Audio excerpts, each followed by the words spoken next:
Okay so hello नमस्ते सत श्री अकाल कसं काय केम छो मजाમાં ને। तो आज एक्चुअली मैं बहुत परेशान हो गया हूँ इस माउंट के लिए। ये वर्थ इट नहीं है, प्लीज़ इसे मत लीजिएगा। इसके जगह पे अपन जो गोप्रो की तरफ से अपन ने जो माउंट लिया था वो एक बार इंस्टॉल करके देखते हो उसमें क्या क्या है। इसके बहुत सारे कॉन्स है, वो कॉन्स मैं आपको बताऊँगा वीडियो के एंड में। तो पहले अपन हेलमेट पे जाते हैं, गोप्रो का माउंट लगाते हैं, फिर अपन मिलते हैं। तो पहले अपना कुछ ऐसा सेटअप था। तो ये सेटअप में पहले तो क्या होता था कि ये जो थ्रेड है, ये थ्रेड में जब वाइज़र बंद करता था तब यहाँ पे बीच में गैप होता था और हाई स्पीड में यहाँ से अंदर की साइड पे बहुत ज़ोर से एयर फ्लो होता था। और दूसरी चीज़ कि इसका जो माउंट है ये प्रॉपर नहीं है। ये मुझे स्टार्टिंग में पता चल गया था, पर मुझे लगा 2-3 यूज़ में आ जाएगा, पर अभी तक ये आया नहीं है। यहाँ पे गोप्रो को फिट करने के लिए पहले इसको ऐसे खींचना पड़ता है, फिर इसके बीच में गोप्रो आएगा। जब तक मैं इसको 2 हाथ से ये नहीं करूँ, अगर मैं हेलमेट पहना है तो डायरेक्ट मैं गोप्रो हेलमेट के अंदर माउंट नहीं कर सकता हूँ। मुझे पहले हेलमेट निकालना पड़ता है, इसको खींच के एडजस्ट करना पड़ता है, फिर गोप्रो अंदर जाएगा, फिर इसके बाद ये स्क्रू लगेगा। तो ये सीन से अभी मैं बहुत थक गया हूँ। तो इसके ये 2 एकदम फर्स्ट वो थे मेरे साथ जो एक्सपीरियंस हुआ है इन 3 महीने में। तो मैं सोच रहा हूँ इसके जगह पे मैं जो अपना गोप्रो का जो ओरिजिनल आ रहा है वो ही लगा दूँ मैं। तो ये मैं इस एयर वेंटिलेशन के ऊपर यहाँ पे मैं माउंट करने वाला हूँ और इसके पे डायरेक्ट ये दूसरा माउंट आ जाएगा। ये जे माउंट है और ये नॉर्मल माउंट है। तो इसको मैं एमसिल से ट्राई करने की कोशिश करूँगा और मैं मेक श्योर करूँगा कि इसके आजू बाजू मेरा कुछ एमसिल नहीं लगे। तो मैं ट्राई करता हूँ कि ये पूरा सेट मैं बाहर निकाल सकता हूँ। तो इसको मैं निकाल दूँगा अभी के लिए, फिर देखते हैं। ओके सो ये निकाल दिया हूँ मैं। तो इसके पे डायरेक्ट मैं एमसिल से यहाँ पे माउंट कर दूँगा सेंटर में एकदम इस तरीके से। चालू करते उसकी प्रोसेस, पहले से साइड पे रख देता हूँ मैं।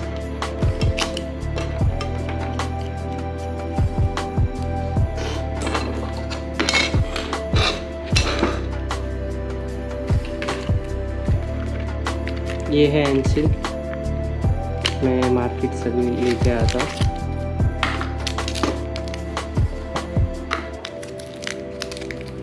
तभी से अपन आधा आधा दोनों ले लेते हैं।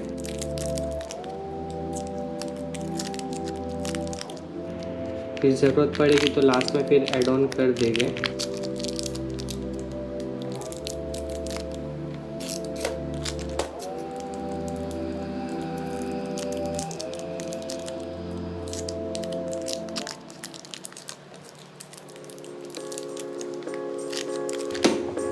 तो ये अपन ने ले लिया है, अभी इसको अपन मिक्स कर देते हैं और मेरे ख्याल से ये इनफ है इसको माउंट करने के लिए। देखते हैं।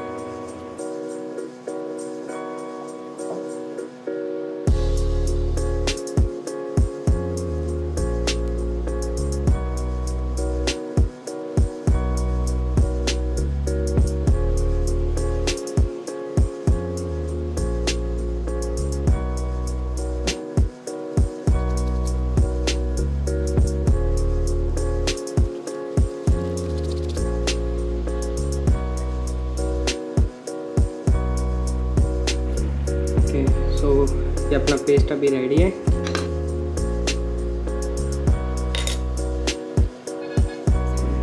थोड़ा लाइन करके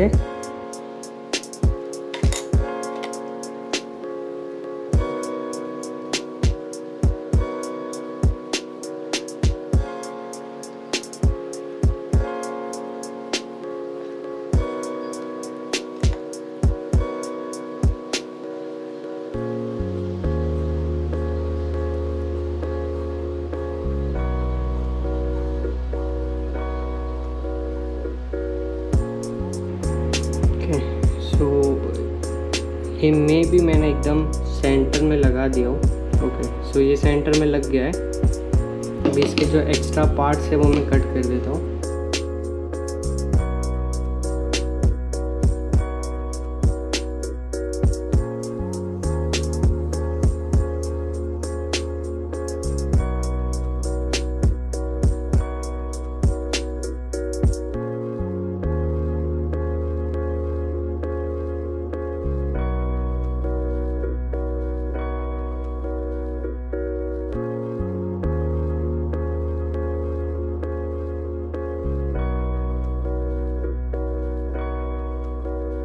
ओके, सो 1 घंटे के बाद अपना ये पार्ट पूरा फिक्स हो चुका है। अब ये ऐसे ही नहीं गिरेगा। सो इसके अंदर अपन ये पार्ट एकदम इजीली लगा सकते हैं। अभी ये यहाँ लग जाएगा और ये इस पार्ट के अंदर गोप्रो एकदम इजीली बैठ जाएगा और यहाँ से फिर अपन डायरेक्ट फिट कर सकते हैं। इसका थ्रेड था वो नहीं लड़ेगा, अंदर विंड ब्लास्ट कम हो जाएगा, अंदर जितना भी वो था जो गैप से अंदर एयर आ रहा था या वॉइस आ रही थी वो सब यहाँ से बंद हो जाएगा। अभी अपन क्या करते हैं, यहाँ पे इसको फिक्स कर देते हैं वापस से।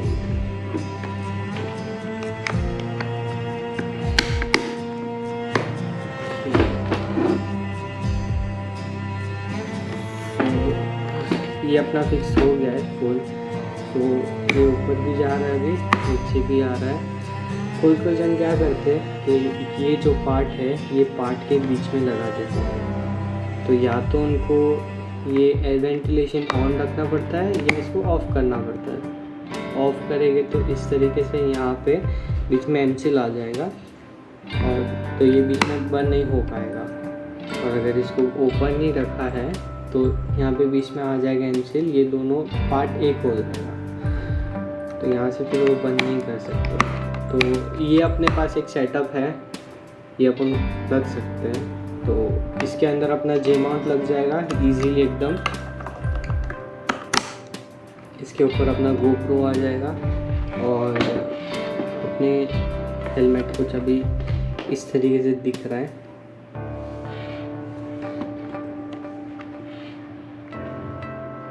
एक बार इसका एक टेस्ट देखते हैं कि अपना व्यू कैसा आ रहा है, स्टडी है कि नहीं है, गिरेगा कि नहीं गिरेगा। एक बार वो चेक कर लेते हैं। ओके, सो ये है कुछ गोप्रो का व्यू।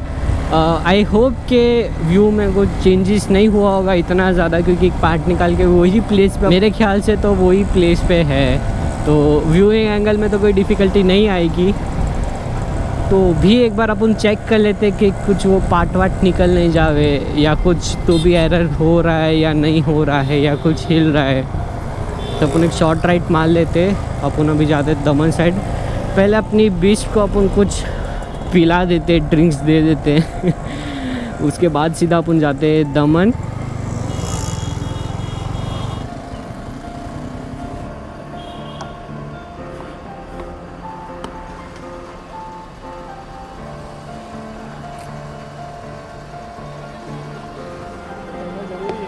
ज़रूरी है बराबर।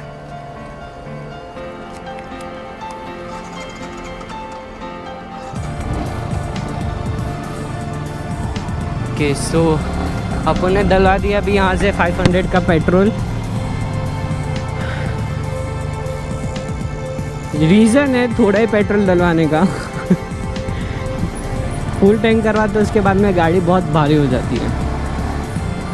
मेरी हाइट भी शॉर्ट है, तो जब पीछे खींचते टाइम पे अगर ढलान में मुझे पीछे खींचना है तो उसमें बहुत प्रॉब्लम आती है।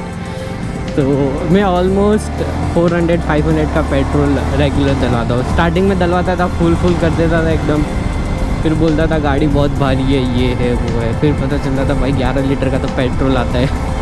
और यहाँ पे मैं जब डलवाता हूँ, एक्चुअली रिलायंस में क्या रहता है कि 3-4 रुपये का मे भी माइनर डिफरेंस रहता है। क्योंकि कल मैं वापी टाउन से चल रहा था, 99 पॉइंट समथिंग कुछ था और यहाँ पे अभी था 96।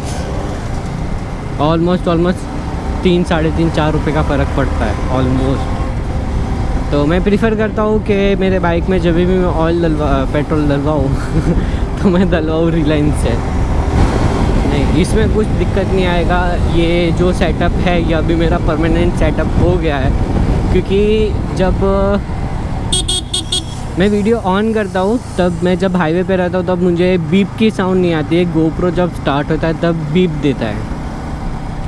स्टार्ट होने के टाइम पे 1 बीप देता है और बंद होने के टाइम पे 3 बीप देता है। तो वो बीप मुझे समझ में नहीं आता है कोई बार क्या है।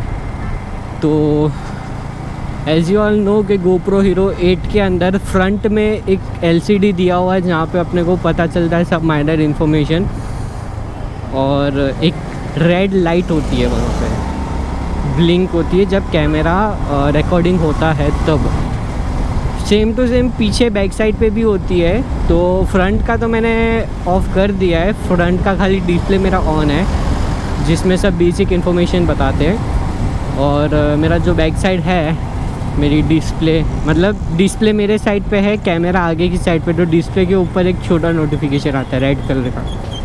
उससे अभी मुझे पता चल रहा है कि गोप्रो ऑन है कि ऑफ़ है। तो मैंने कैमरा थोड़ा ऊपर से लगा दिया है। जो पुराना था उसमें थोड़ा नीचे रहता था, ये कैमरा थोड़ा ऊपर है अभी। तो मुझे वो लाइट ब्लिंक हो रही है वो पता चल रहा है कि ब्लिंक हो रही है। और विंड ब्लास्ट भी इतना मुझे लग नहीं रहा है। और विंड ब्लास्ट का तो पता नहीं, पर अभी बारिश होने वाला है, मे बी आई गैस ना होवे, क्योंकि अपने को वापस से घर भी जाना है।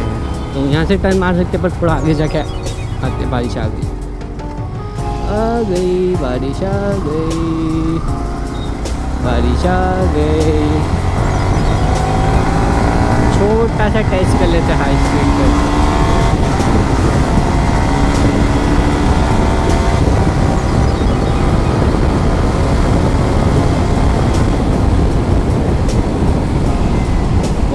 ओके।